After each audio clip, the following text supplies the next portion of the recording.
भाजपचे अहमदनगर लोकसभा मतदारसंघाचे उमेदवार सुजय पाटील यांनी शरद पवारांच्या नगर जिल्ह्यात होणाऱ्या सभांवरनं मोठा टोला लगावलेला आहे। मुंडे आणि विखे परिवाराला शरद पवारांनी कायम त्रास देण्याचं काम केल्याचा आरोप विखेंनी केलाय। सुजय विखे सध्या अहमदनगर लोकसभा मतदारसंघांमध्ये प्रचार सभा घेत आहेत। या प्रचार सभांमध्ये पवारांसोबत होत असलेल्या संघर्षाबाबत बोलताना गोपीनाथ मुंडे आणि बाळासाहेब विखे सर्वसामान्यांसाठी एकत्र आले। त्याच वेळी पवारांनी कायमच त्यांच्या दोघांच्या परिवाराला वेगवेगळ्या यंत्रणांचा वापर करून त्रास देण्याचं काम केलं। मात्र आम्ही दोन्ही परिवारांनी संघर्ष केला, जनतेने आम्हाला साथ दिली, त्रास जरी झाला तरी आम्ही संघर्ष सोडला नाही असं सुजय विखे म्हणाले।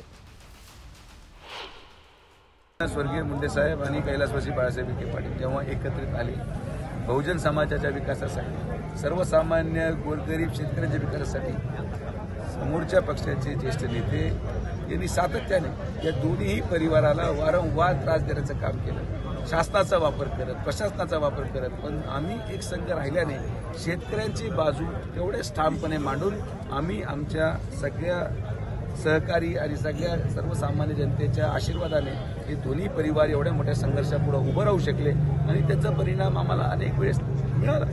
चांगला आम्हाला त्रासही झाला, पण तरी सुद्धा आम्ही हटलो नाही आणि म्हणून हे दोन परिवार या महाराष्ट्राच्या आणि अहिल्यानगरच्या मराठवाड्याच्या सर्वसामान्य जनतेसाठी सतत लढत राहिलेत आणि यापुढे देखील आदरणीय पंकजाताईंच्या नेतृत्वाखाली आम्ही हा लढा चालू ठेवणार।